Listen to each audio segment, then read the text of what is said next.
अपन माई के पतो कभी जादू बनाई अपन माई के पतो कभी जादू बनाई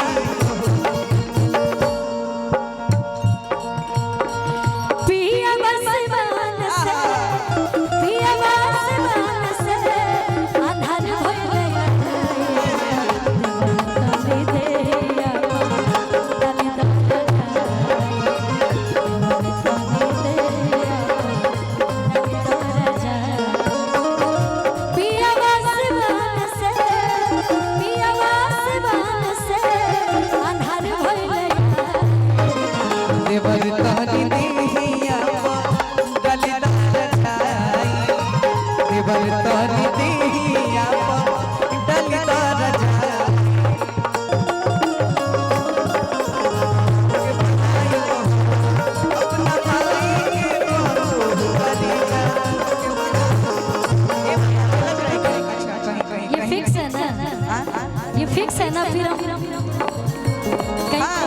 उसके लिए फिक्स है जो ये सोच रहा है। अच्छा जो नहीं सोच रहा उसके कहाँ से फिक्स है? नहीं आपसे मैं पूछ रही हूँ। नहीं हमारे दिमाग में ये सब नहीं चलता है। लेकिन आपसे जिनकी शादी होगी उनके घर वाले बहुत खुश रहेंगे।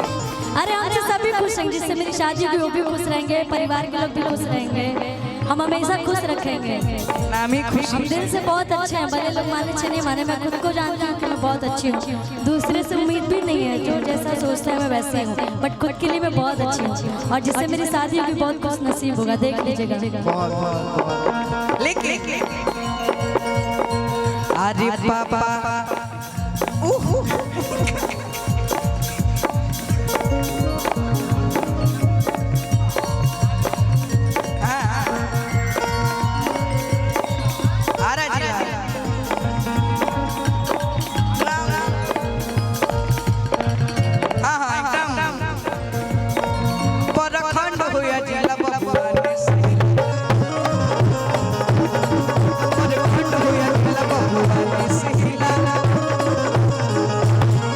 गोरखपुर गया छपरा में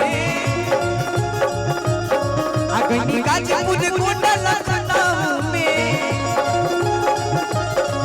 गोरखपुर गया छपरा में अगनी गाजीपुर गोंडा लखनऊ में आज कतही सवाल नहीं मिला आज बनता लुटाई तो हो जाई बुढ़िला पर खट हो गया खट हुआ नीला बबुआ से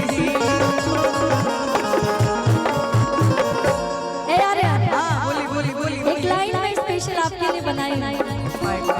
आप बनाई है? बवाली भैया बनाया हमारे, आजाद जी बनाया है।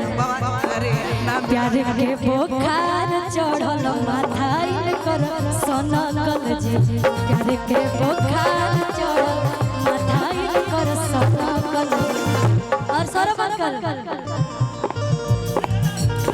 लइका जान भइल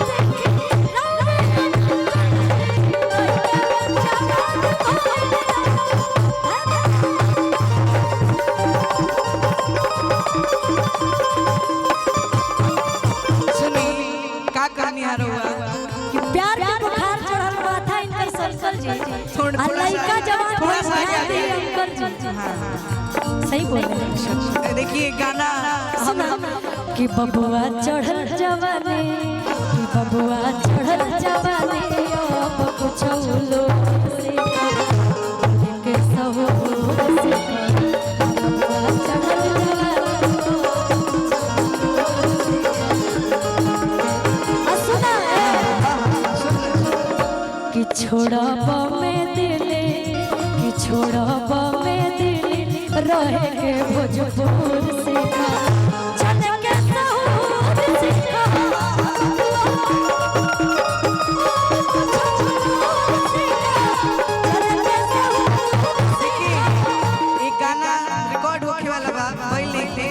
हमरे आवाज भाई रउआ खाती कह सकनी जब रउआ कहानी हाथा बन भूत की हो कि कनिया हो अरे बन भूत की हो कि कनिया हो रहनिया सुधार बबुनी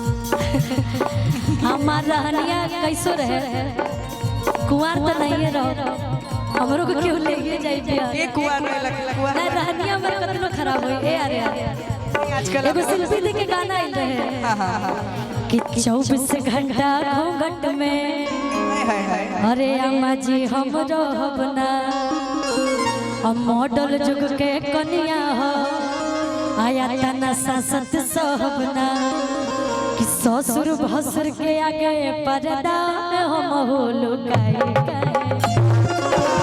सुना कि खाई अपना मर्दा के कमाई खाई अपना मर्दा के कमाई खाई अपना मर्दा के कमाई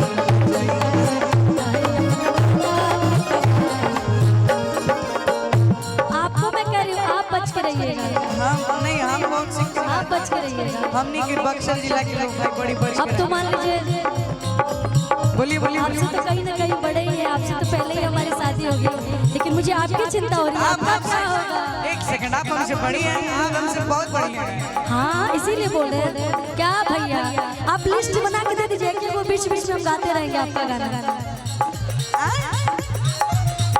आपका आवाज बीच में ऐसे आ रहा नहीं तो बजा रहा आपका आवाज बीच में क्यों फंस जा रहा है? हमारा जा रहा जिला का लोग ऐसे बोल के बेइज्जती हो जाएगा।